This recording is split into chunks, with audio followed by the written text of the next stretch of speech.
Hey guys, it's Christina. Welcome back.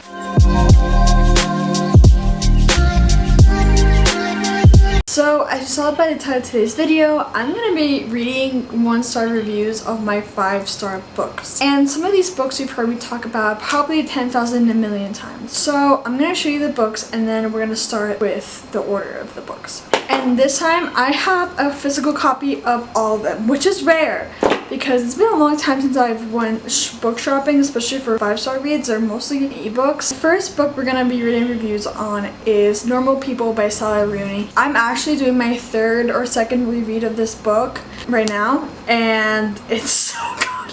I literally, my mom started laughing because I had visual reactions, and I don't usually have visual reactions. I love this book.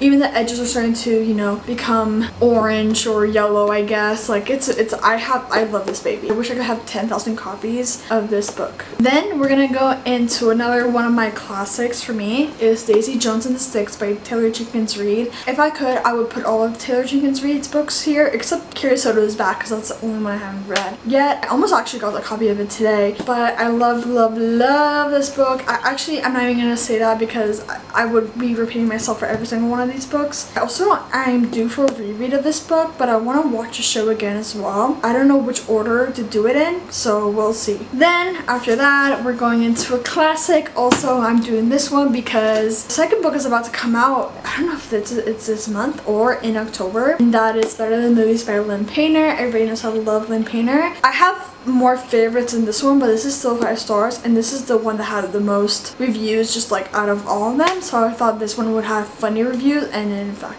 did. I just thought it would be a good one, and actually I am due for a reread of this too before the other one comes out. Second to last is The House Across the Lake by Riley Sager. This is one of my favorite ever thrillers. From what I heard, it is different from his other writings, but I've only read one or two other books by him, so I can't really say, but this is one of my favorites thrillers by him, and overall, and it's definitely not my usual taste, but it might start to be one of my favorite kind of thrillers. And then last but certainly not least, I am actually reading the duology, one of the duologies in this universe, the last duology, King of Scars. So this is one of the more famous books in this universe. It is Shadow and Bone by Leigh Bardugo. I know a lot of people they're either huge Six of Crows fans or this trilogy. I'm both, but I do like this one better just because for my little brain I understood this trilogy better, and I liked our main characters more in here, except the Darkling. Darkling is a little...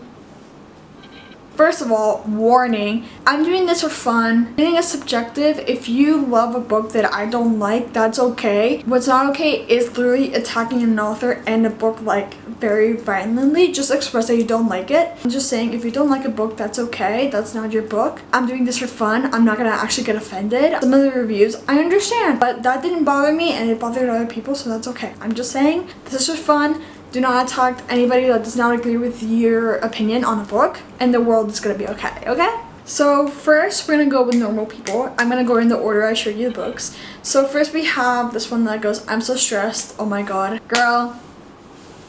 Yeah, that's me. That's currently me. I'm reading this slowly so I can savor it, but I'm also reading it slowly because the amount of screenshots I have of this book from this one reread alone, it's a little concerning. Then the next one says, when my brain tells me to DNF a book midway, I should listen. Easily one of the worst books I've ever read. I know this is a foul review compared to what I just said, but you know what? I want to take this opportunity to say yes, just DNF a book. If you don't like it, leave it to us that love this book. It's okay. We will cherish it. That's my answer to that. This other review, it's really funny, and I think a lot of books have this kind of review. It says, thank God it's finally over. I feel that. I feel like for this book, even though I love it, because Marianne and Colin go through it, and they made me go through with them, and you know what? When it's over, I hate that it's over, but I'm also glad that it's over because it's a painful book. I'm not gonna lie. It is a painful book. Then the next one is I checked 3 times to see if there was something wrong with my Kindle copy, only to find out that leaving out the question marks was intentional. Absolutely unforgivable. Yeah, I don't mind it, but because especially during the rereads, I know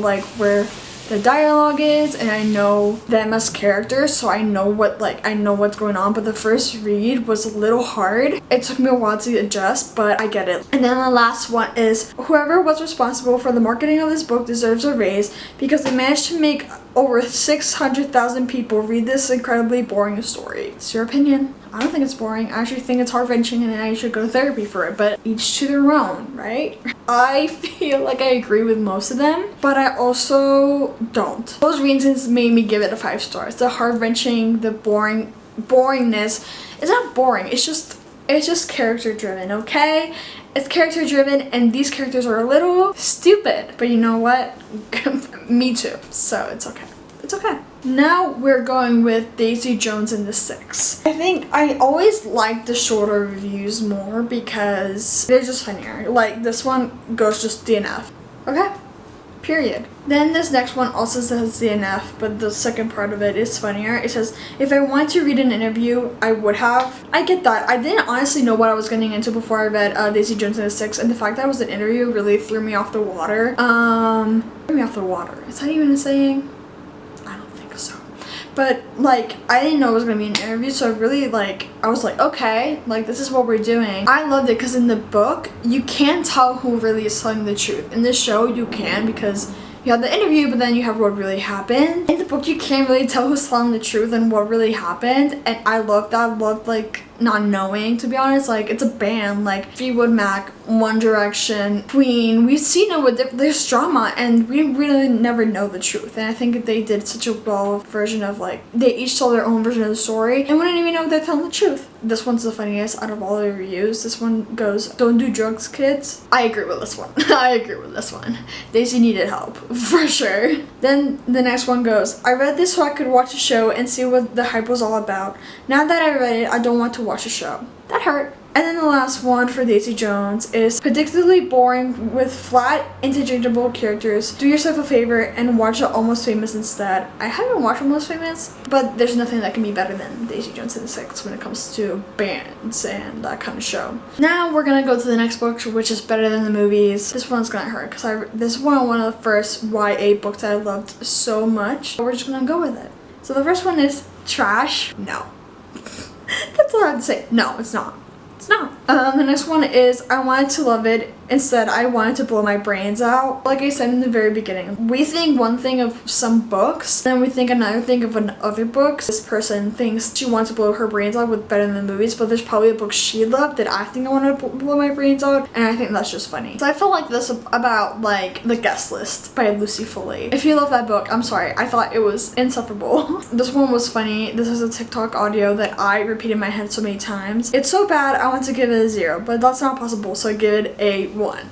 It is funny to me, but I know my humor is a little broken. The second to last one is this was not better than the movies. I'm sorry, that was just funny. She slayed that one, actually. That one was really funny. And then the last one, the only star is for Wes. And honestly, if I hated the book, I also would only give a star for Wes, because Wes, one of the best book boyfriends when it comes to Lynn Painter, but I do have to say he's not my favorite. Charlie's my favorite from Betting on You. That's one of my favorite books of hers. The next book is A House Across the Lake. Some of these are funny and some of these are valid, so I'm going to start with the valid ones. So the first valid one is I couldn't finish it to the end and the plot twist is absurd. Like I said, I read a different book than the chapters I read in the beginning. I agree with this, but I felt the opposite. I think I really liked the twist of the ending because I couldn't predict that. Compared to The Middle of the Night by him, also his most recent release, I feel like I could have predicted The Middle of the Night, and I didn't because I expected something like The House Across the Lake, but the ending in The Middle of the Night just felt normal. Compared to this, I was like, okay, I'm spooked. I didn't expect this. Thank God. Like, I liked that. And it made sense. To me, it made sense. Like, as long as the ending makes sense, even if it's absurd, I'm gonna like it. Then one of them is LOL, what even? Well, she spelled it wrong. I think she spelled it wrong. She goes LOL, LMAO even. I think she meant to say what even. So learn how to spell before you criticize Riley Sager.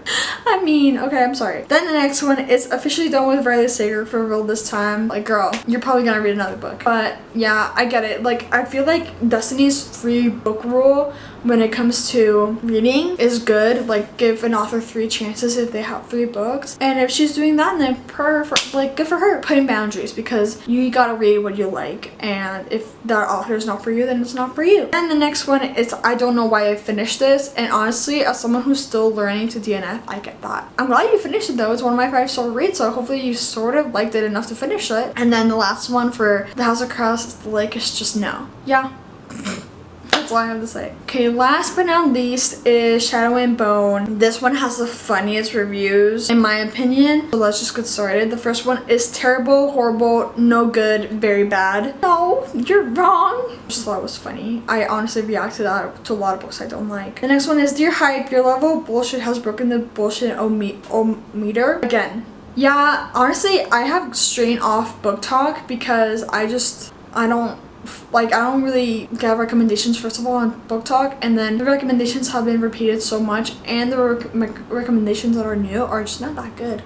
I usually now go on YouTube or Bookstagram, to be honest. The next one is Everyone in this book can go die. That's all. That's my review. Actually, I cannot say that.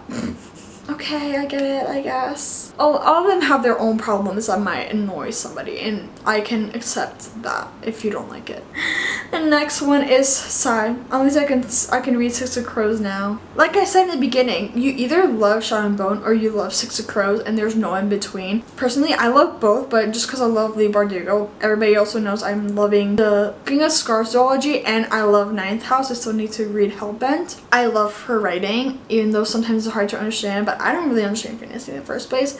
I had trouble with Powerless, which I'm reading right now by Lauren Roberts. So I love fantasy, but it takes me a little bit. And then the last one, update. Stop romanticizing the Darkling, you creepy idiots. I agree with this one. The Darkling, he was mean. He was like bad, but like not in a, oh, he's so bad. No, he's bad. I did not like him. Like, I didn't see it, and I didn't think he was like, he was mean, and he was awful, and he was really weird. So that's it for this video. I hope you guys enjoyed. I hope you guys don't agree with these reviews, and I hope you guys love these books as much as I do. Hopefully you found the reviews funny and or relatable, and I will see you guys very, very soon. Bye!